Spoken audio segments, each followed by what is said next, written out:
Start करते हैं बेटा 3.2 का 6th क्वेश्चन। एक रैखिक समीकरण जिसकी समीकरण दी हुई है, दो चरों में एक ऐसी रैखिक समीकरण ज्ञात कीजिए जो इसके ज्यामितीय रूप को प्रतीत करती है, जैसे कि प्रतिच्छेदित करती रेखाएं, समांतर रेखाएं और समपाती रेखाएं। यानी कि इस इक्वेशन के एक कॉम्प्लीमेंट्री इक्वेशन बनानी है जिसमें प्रतिच्छेद करे कंडीशन में, समांतर हो या फिर समपाती हो। ठीक है जी।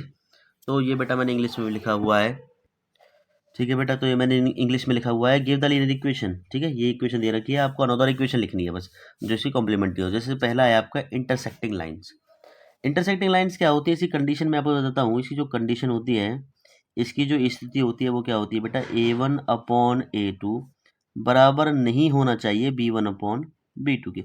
अब ये A1 और B1 जो ये तो इसी कंडीशन में है, यानी कि जो इसकी इक्वेशन दे रखी है वो दे रखी है 2x + 3y - 3 बराबर 0। ये बेटा आपका A1 है, ये बेटा आपका B1 है और ये बेटा आपका C1 है। ठीक है, तो इसी की कॉम्प्लीमेंट्री इक्वेशन लिखनी है। ठीक है, जो इसके प्रतिच्छेदित हो, इंटरसेक्टिंग हो। प्रतिच्छेदित रेखाएं कहते हैं इन्हें, क्या कहते हैं? प्रतिच्छेदित, प्रतिच्छेदित, प्रतिच्छेदित रेखा, प्रतिच्छेदित रेखाएं, प्रतिच्छेद रेखाएं या प्रतिच्छेदित रेखाएं। ठीक है जी। अब तो इसकी कॉम्प्लीमेंट्री क्या होगी? कुछ भी आप लेट कर सकते हैं इक्वेशन।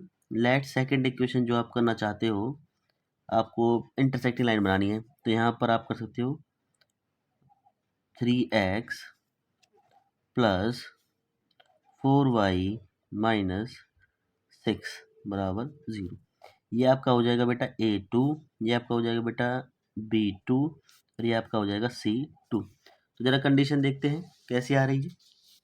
A1/A2 बराबर 2/3। ठीक है, और B1/B2 क्या आ रहा है जरा देखें, 3/4।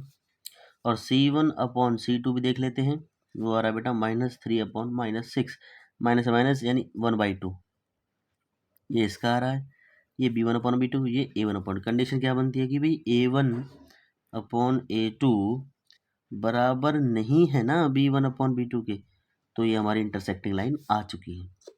यानी ये जो पेयर ऑफ लाइंस होंगी ये कौन सी होंगी? इंटरसेक्टिंग लाइन, या हम कह सकते हैं इसे प्रतिच्छेदित, प्रतिच्छेदित प्रतिच्छेद रेखाएं, रेखाएं। ठीक है जी, ये प्रतिच्छेद रेखाएं हो चुकी हैं। अब आता है ऐसे सेकंड क्वेश्चन, उसको देखेंगे। नेक्स्ट बेटा आपकी कंडीशन इसी केस में है पैरेलल लाइंस या समांतर रेखाएं। समांतर रेखाओं की क्या कंडीशन होती है, जरा उसको पहले पढ़ेंगे हम। बेटा समांतर रेखाएं होती हैं A1/A2 बराबर होनी चाहिए B1/B2 के, और वो बराबर नहीं होनी चाहिए C1/C2 की। इस कंडीशन को कहते हैं पैरेलल लाइंस। ठीक है, तो आपकी इक्वेशन दी हुई है पहली वाली, तो हमें लेट करनी है दूसरी वाली जिससे हमारी ये कंडीशन आए। तो ये हमारी पहली इक्वेशन है, इसमें A1 ये है, इसमें B1 ये है और B1 और बेटा ये क्या है C1। ठीक है, तो हम लेट कर लेते हैं सेकंड इक्वेशन।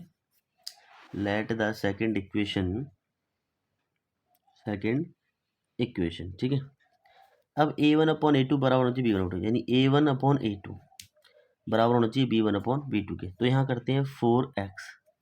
ठीक है, ये हो जाएगा आपका A2 प्लस यहाँ करते हैं बेटा 6y, ये हो जाएगा आपका B2 और यहाँ करते हैं माइनस में 2 बराबर 0, ये हो जाएगा C2।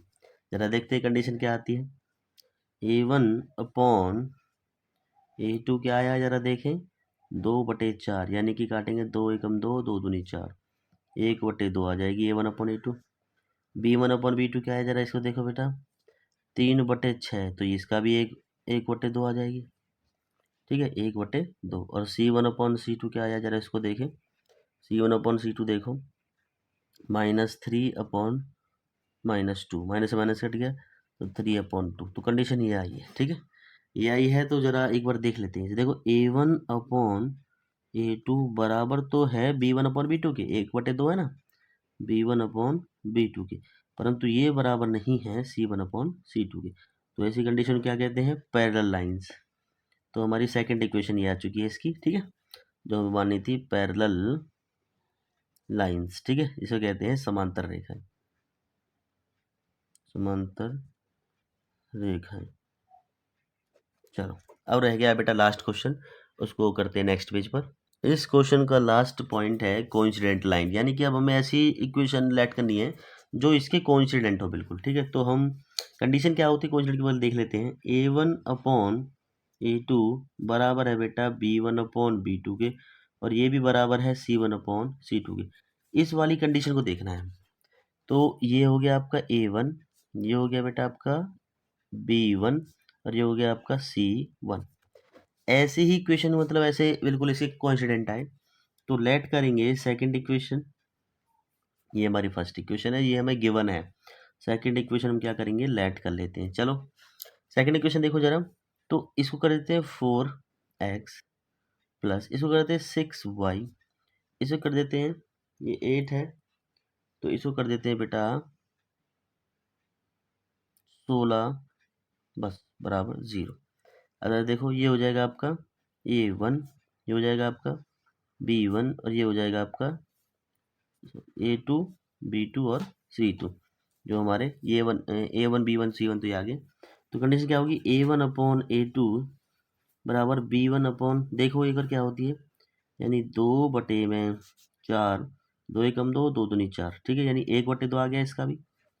अब B1/B2 देखो, B1/B2 का क्या केस है, 3/6, तो इसका भी क्या आ गया 1/2, 1/2। और लास्ट का देखो क्या है, C1/C2 देखो बेटा क्या है, C1/C2 भी क्या है जी, -8/-16, माइनस माइनस कर गया, 8 एकम 8, 8 दूनी 16, तो ये भी 1/2 आ गया। ठीक है, तो क्या बनता है केस, A1/A2 बराबर है B1/B2 के, और ये भी बराबर है C1/C2 के। ऐसी लाइंस जो होती हैं उस लाइन को कहते हैं कोइंसिडेंट लाइन या समपाती रेखाएं, कोइंसिडेंट लाइंस, या मैं कहता हूँ हिंदी में समपाती रेखाएं, समपाती रेखाएं। ठीक है जी, ये आपका बेटा क्वेश्चन समाप्त हो चुका है। आपका 6th क्वेश्चन 3.2 का समाप्त। 7th रहता है, उसको करेंगे अगली वीडियो में। धन्यवाद।